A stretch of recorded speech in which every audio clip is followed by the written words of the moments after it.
Hi there, this is Angie Carpenter, Town of Islip Supervisor, welcoming you to Supervisor Spotlight. We are here in the studios of Long Island News Radio at our wonderful Long Island MacArthur Airport. And today our very special guest is Chip Gorman, George Chip Gorman, who is the Regional Director of New York State Parks. And that goes from like Belmont to Montauk, right? Well, we actually start in Valley Stream. We go Valley Stream all the way out to Montauk and Orient Beaches all the way out to the east end. Belmont is where our regional headquarters is. Right. No. When I said Belmont, I'm thinking of, so is that Queens where Belmont Racetrack is? Belmont Racetrack, right. Okay, so that's Queens. Yep, and so that's not technically ours. you start at Valley Stream State Park with that wonderful carousel. Carousel's next door at Hempstead Lake. Okay. Sorry to correct you. Oh, that's all right. They, Valley Stream, at one point, it was all owned by New York City, but Robert Moses got a couple of parks out of it, and one was Valley Stream, and the other one's Hempstead Lake. And Hempstead Lake has that famous carousel. It was actually started out, that carousel, in Coney Island, and then it was Augusta Heckscher that moved it from Coney Island to Hempstead Lake to give the residents of that area a nice amenity for them to enjoy. And that's interesting too, because there was a carousel, a privately owned carousel on Sunrise Highway in Baldwin, Nunley's Carousel, which I think is now in Nassau County somewhere. But here, within very close distance to one another, there were two carousels, so that was kind of interesting. But you mentioned Robert Moses. Certainly, he had an incredible impact on what we're able to enjoy here on Long Island, and particularly in our town of Islip, with the Fire Island National Seashore and Robert Moses State Park and everything that he had a hand in. The Fire Island State Park is the former name of Robert Moses State Park, and it was the first New York State Park on Long Island. And in 1924, when Robert Moses created the Long Island State Park Commission, that was the only state park in existence. And the reason that it even existed was it was a location for individuals during the cholera scare years before. That was the location that they were at until they got cleared to pass through and go into the United States. So that's why it existed, but it really wasn't used as a state park. Oh, that's very interesting. And then, so you are by the way, that was 1908 that occurred with the cholera epidemic, that it was created.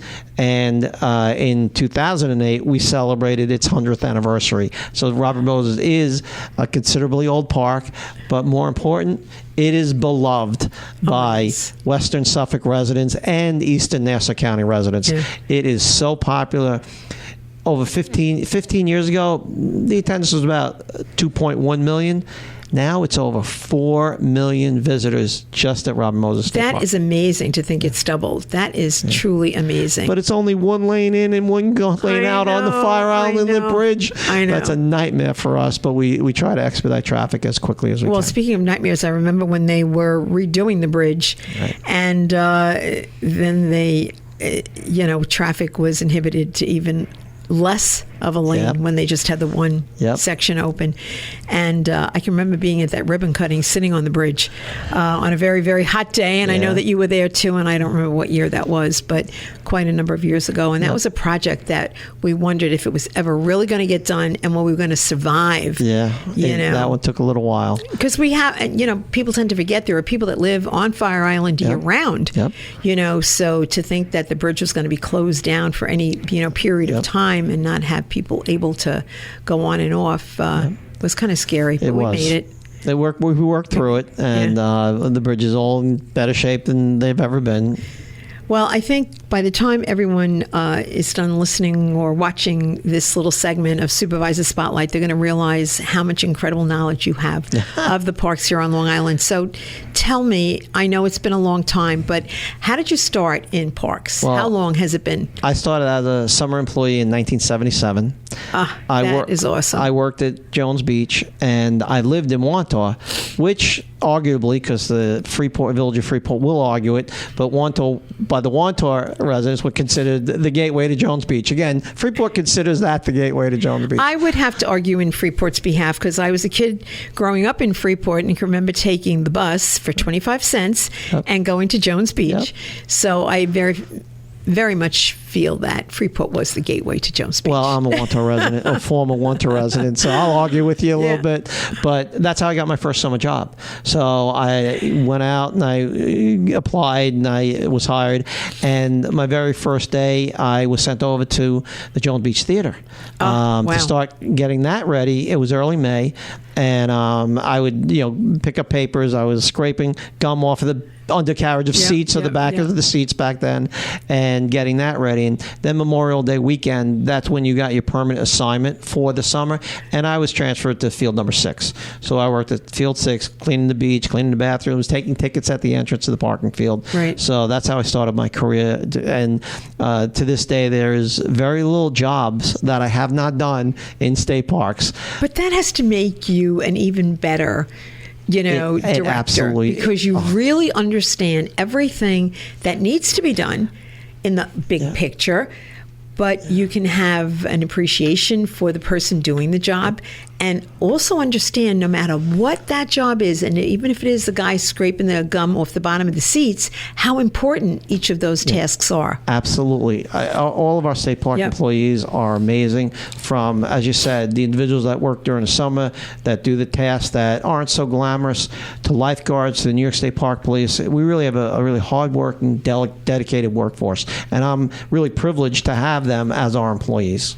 Well, I have to echo that for me, in the town of Islip. They're incredibly great, and I think the fact that we understand how important everything is in the total picture of delivering services to the residents of our town is to making sure it happens, I think makes them feel appreciated. And when you feel appreciated, you do a better job. It's kind of absolutely a good vicious cycle. And by the way, I do believe that if we had done records, I would hold the world's Guinness Book record of cleaning pigeon droppings at the water tower at Jones Beach, and back then at the Jones Beach Theater. We didn't have nets or anything that prevents the pigeons nowadays, so I do hold that record. That is a dubious distinction. I don't know if I would ever want to challenge you on that. No, nobody would. No, for sure. Were 77, was that post Guy Lombardo shows and days? When I was laying the mats down in the aisleways going into the theater, he walked by and said hi to us. He was very nice, very friendly. Said hi to us and was talking to us for a few minutes and stuff. And then he went on, and we continued. And one of the individuals I was working with, that was Guy Lombardo. And I said, "Who's he?" Old Lang Syne. And he went into all the history a little bit. So I did meet him once again, just to say hi to. So had he already stopped performing there? No, that was his last year. Oh, okay. So you did get to see some of that. So it's sad to say that winter he passed away. I mean, I was, a kid growing up in Freeport, and I can remember he was very much an icon in the community. But going to shows at Jones Beach and coming in on that, I think it was a Chris Craft. Beautiful wood boat. He would come in, to Zach's Bay and then step off the boat onto the stage and raise his baton, and off the show would go. And then they had the barges that went in and out. It was so cool. It really was really amazing the way the plays unique in the world, that you had Broadway style plays that had barges coming in and out, and the actors, it was really a phenomenal show. Yeah, there were some great shows, and probably my first exposure to live theater was, at Jones Beach. And we're talking theater, Showboat, rings a bell as one of the productions that I saw there. And of course now it's basically, performers doing concerts. But it was a little bit different then. Yeah, it was a lot different. And it evolved to what really what people want today. An outdoor venue for a Broadway style play started to wane in popularity. So the concerts, a guy by the name of Ron Delsner came to an agreement with New York State Parks, and now produces shows there. Yeah, and very, very popular ones. Yes. People waiting online to get tickets, and just having a wonderful time. All part of what summer on Long Island is. So stay with us. We will be back with Chip Gorman to talk more about our wonderful parks here on Long Island.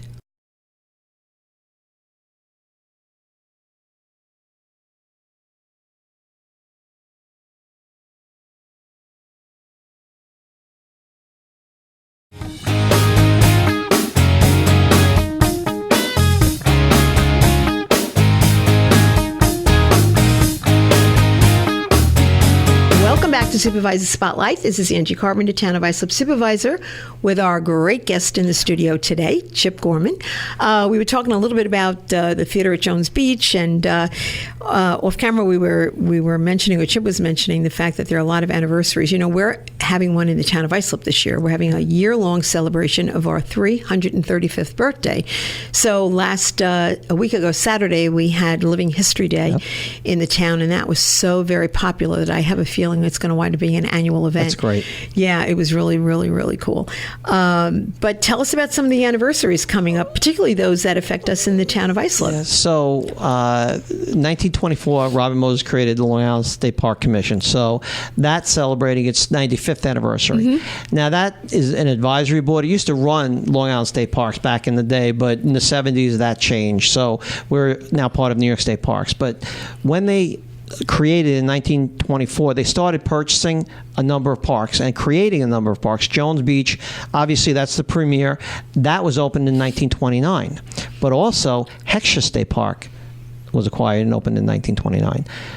We have so many other parks, Sunken Meadow, all the way out east, Orient Beach, Montauk area parks, Hither Hills specifically. They're celebrating the 90th anniversary. So we have a lot of anniversaries that we're celebrating. As a matter of fact, July 13th is the annual Philharmonic concert, which I know you attend and you greet the crowd, say welcome. And I'm thinking about maybe doing a little birthday cake. Oh, that would be so cool. I haven't told the Islip Arts Council yet. Oh, they'll be fine. But I think if you're available, we get up there really cool. and sing a happy birthday. Get everybody to sing happy birthday. Exactly. That would be cool. That would be a nice celebration, I think. Well, there's a lot happening at Heckscher this year. Yeah.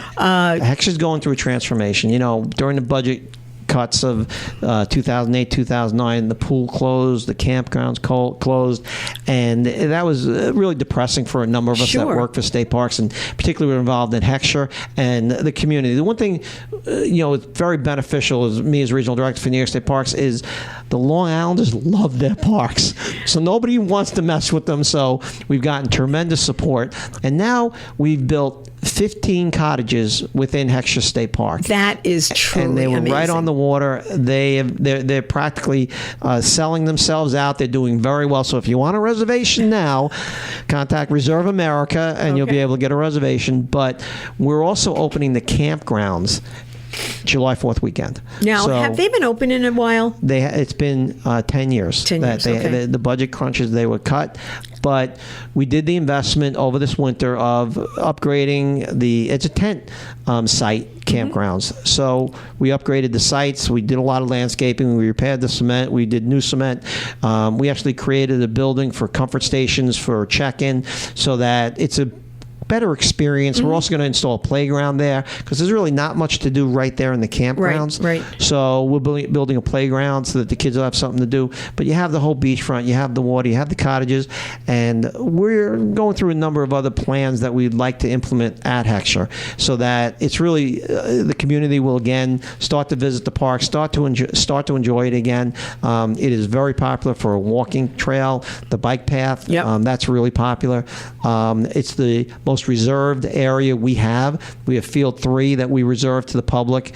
We have Field 2 that we reserve to the public. So there's a lot of events, anything from a family barbecue to a corporate outing. So it's still popular. But say Field 7 and Field 8, those are the beachfront parks. They're not as popular as they used to be. So again, we're trying to do a little rejuvenation to get involved. But I think part of that, Chip, has to be the fact that it was closed for so many years. Exactly. No marketing about it. Correct. People are just not aware of it, you know. And for some reason, and to hear you say, you've done some landscaping in there and cut away some of the brush and everything, it had kind of almost a depressing kind of environment about it. It needed more sunlight. It needed to open up a little bit. Exactly. So it sounds like, that's basically what you're doing. Yep. We're trying to make it so it's more welcoming. That's the term we use. It's got to be welcoming. People have to want to go there to camp and enjoy themselves. Or even just driving through, say, oh my gosh, we really need to, may not think about it, but I've been a strong proponent. We did a lot of camping, when my kids were little, because we really couldn't afford to go away on a vacation, but we did get to go away a lot and see a lot by camping. Yep. And I know when I worked for the county in the legislature, very often at lunchtime I would drive through Blydenburg Park, and the the amazing thing to me was now Blydenburg Park is in Hauppauge off Vets Highway, and traffic going back and forth real fast. You pull in and it's like you're upstate. The minute you go into the park grounds and there's camping there and there's a lake and everything, and I'm not quite sure what shape it's in now, but I always say, don't feel like you've got to go upstate to go camping. Right. We have so many opportunities and so many beautiful campsites, and why be stressed, 3 hours in a car, to get to your campsite when you can go to Heckscher. Exactly. Take advantage of what's close by and make a mini vacation every weekend and enjoy the parks, enjoy the beaches. And as you mentioned, Heckscher, it's a hidden jewel, and we just have to shine that up a little bit more so that it is, again, welcoming. We're looking at the pool complex to see what would be the best course of action with regard to that location, and we hope to improve it. We hope to get. So we may not reopen it again, but it's being looked at now to see what would be feasible. Yeah, I'll tell you, having just gone through reopening a pool, we did at Roberto Clemente. It had been closed for many years. It was shuttered even before we had the issues with the park that have all been resolved, and it is an absolutely beautiful facility now. But you just don't know what you're going to get when you start. Right. I mean, we had the engineers come in and they said, oh, the walls look good and you're really in good shape, until they start working and then find out the integrity of the walls were compromised. We had to take it down to the bare floor and start from the ground up and really build a new pool. But it is beautiful and very, very inviting. And I'm hoping that the residents use it and enjoy it, because that's basically why it's there. In fact, we're having a birthday party there August 29th at Roberto Clemente. And after 3 p.m, admission's free. You don't have to pay to come in to use the pool. And the pool will be open, and we're going to have food trucks and, live entertainment and crafts for the kids and all kinds of games. And it should really be a great party. That sounds like a lot of fun. Yeah, it'll be good. Kind of like the feeling you have when you're at the Philharmonic at Heckscher. It's just an incredible atmosphere, and everyone's so happy. And it is. Especially if the weather is nice. Yes, that's if always it's raining, it's another story. But I think I heard that on the night of the concert at Heckscher and the 29th of August are slated to be magnificent evenings for us here in the town of Islip. Yep, that's the plan. Anyway, hopefully it goes that way. So we have Heckscher in the town of Islip, but you have a tremendous amount of state parks in the town of Islip, and I want to say you may have the most state parks in a town than throughout the state of New York, because you have about 6 parks within town of Islip, and some they don't know that because it's removed, like Captree State Park. That's within the town of Islip. Robert Moses, we talked about earlier. Right. There is a little bit of town of Babylon in that park, though. But well, I'll give that to Rich Schaefer. We don't mind sharing. And then you have Heckscher. You have Bayard Cutting Arboretum. People tend to forget about that. Right. Connetquot. It's an Arboretum. It doesn't say Bayard Cutting Arboretum State Park, so people kind of don't realize that. Right. But that's a magnificent location. And then Connetquot River State Park Preserve, and I know we're forgetting one. Brentwood State. You pointed it out to me. Yes, Brentwood State Park. Yeah. That was an incredible initiative, and we have to thank the late Senator Owen Johnson. He was a visionary and the Parks Commissioner at the time, and I know that you advocated for it, and there were many, many meetings at Belmont headquarters there about the issue, but it is a magnificent facility now. You pass by any weekend and you see, oh my God, hundreds of kids playing soccer and baseball, and it is beautiful. And that area was a constant source of problems and trouble because you couldn't see in there. Right. And now it's this well-used, wonderful facility. So we thank you for that. Yep. And I'd like to talk a little bit about that more. We will. But when we come back after our break. It's a great facility that was built about 10 or 11 years ago. Yep. Not many. So we thank you for watching, and please stay with us. We will be back to learn more about our wonderful parks here on Long Island and our Regional Director, Chip Gorman.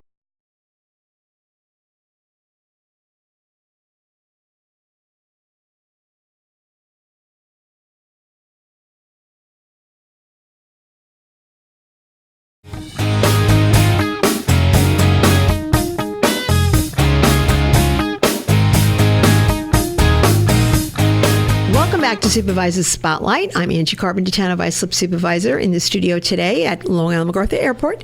Have to get that plug in. With Chip Gorman, who is the Regional Director of New York State Parks here on Long Island, which is an incredible task. And before the break, we were talking a little bit about Brentwood State Park and Senator Owen Johnson, who helped secure the funding and really was a visionary in seeing the potential for that. Yep.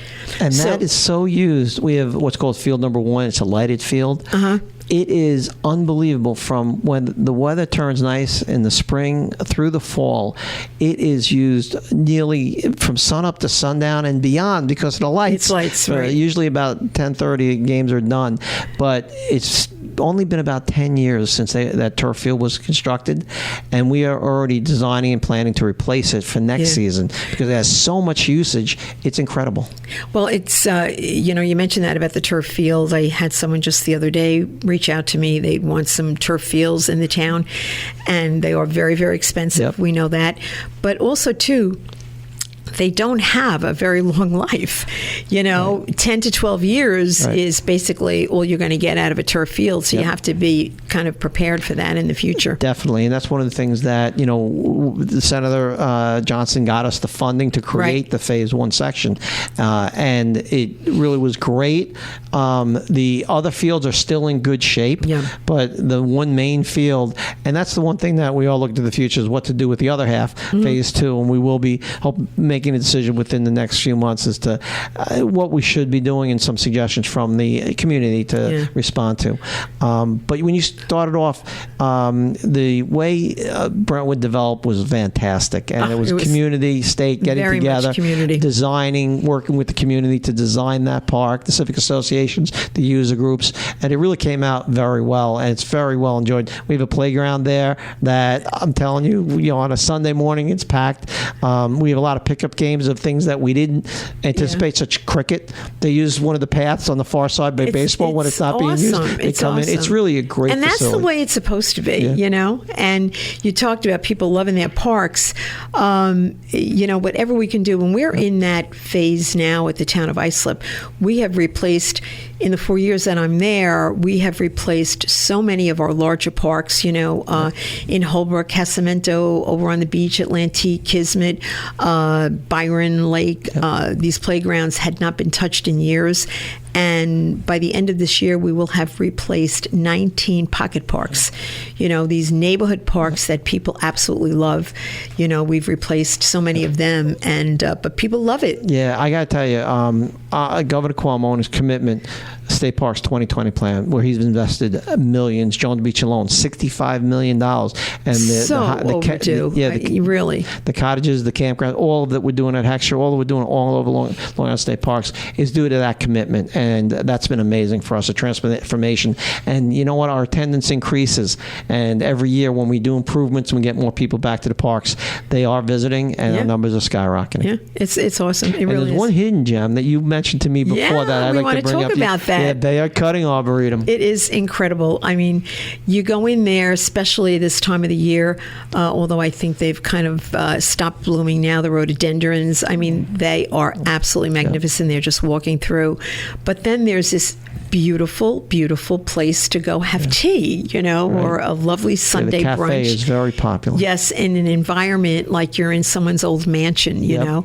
And they do a great job. We have a caterer there, Danielle. She takes care of everything, does the tea, the high tea, as you say. And it's just a fantastic location to go out on the lawn, view the Connetquot River, have something to eat. It really is an amazing experience. And you have not just in the summer, I will tell you, because I went there with a group of ladies around Christmas time, and they had Christmas trees that were beautifully decorated, and we sat there and visited, and it was just... And the tree, you can go inside the middle of it and sit on a bench. The kids love that. It's very, very cool. Yeah, it's really cool. And we're looking at that park right now, also do a little expansion of hours to get more in line with what the people want.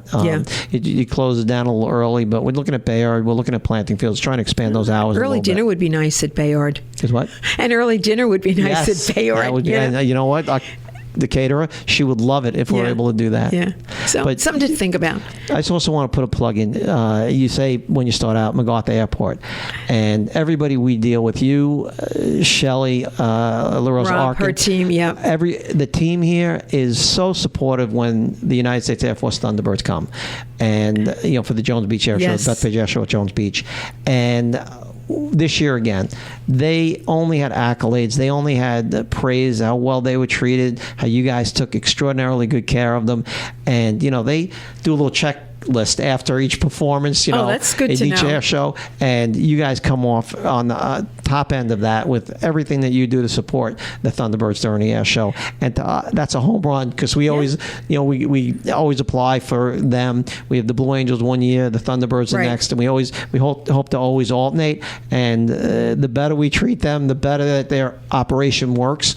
To get to the air show, to do the performance and get back here, the more likely it is that they'll want to come back. So thank you, and to thank everybody within town of Islip and MacArthur Airport. Well, I appreciate that, Chip.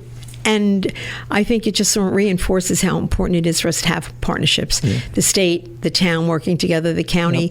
Yep. We can't operate in silos in a vacuum. We've really got to be there for one another. And if we do things together, we can deliver so many more services and things for our residents. And basically, that's what it's all about. Yeah. But you guys also partners with us to a smaller degree with the 2019 PGA Championship at Bethpage. I wanted you to talk about that because, as part of your duties, not just making sure the parks are in great shape and bringing innovations and new things to our parks, but there are these major events that happen, and one of them being the PGA at Bethpage Black. And, we had the blimp housed here at the airport, so we played a little part of what was happening with the PGA.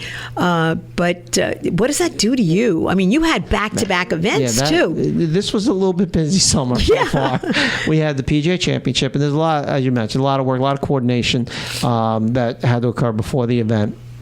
And it's kind of unique and different because the PGA of America, they come in and they actually manage the tournament, meaning they arrange for the players, they do all the interaction with them, and they do corporate tents, they do a whole setup for bleachers. So we have to oversee that, similar to an event happening within town. We issue permits, we issue everything that we're supposed to make sure everything's safe and ready for the public. But the main thing is the greens and the course. Oh, of course. Make sure it is in outstanding, world-class condition.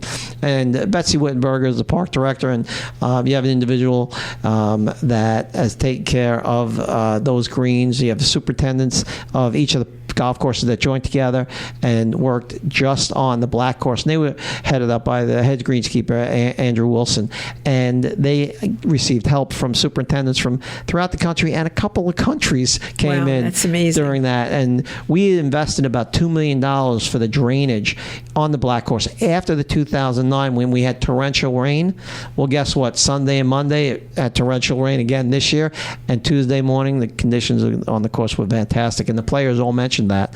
So the course conditions were outstanding, everything the PGA had wanted. As a matter of fact, yesterday we met with the director of the PGA golf tournament for the PGA of America, and he only had high praise. So that was great. So they'll be coming back. And they're coming back for the Ryder Cup in 2024. And that's even bigger and more popular. Yep. But a different type of golf tournament. Very different. The Ryder Cup is very different. The residents of the United States will be there cheering on the American team, and then over in Europe, they'll be over, and people from Europe will be over on the course cheering the European team. It's a really great event, and one of the biggest sporting events in the country. In the history, in the world, actually. And it is a big event. It's a fun event, but it's also an incredible economic generator. Yes. And these are the kind of things that we really need to sustain us here on Long Island. We've got to have that sense of the economy growing and busy and vital. And certainly what you do at New York State Parks helps keep our economic engine going. And we can't thank you enough for what you do and for coming in here today. On down, we have a great operation going in the New York State Parks, so thank you. Well, thanks to you, and I thank you so much for coming to the studio today. Thanks for inviting me. It was great to be here. Good, thank you. Thank you for watching, and enjoy your parks, both in and out of the town of Islip.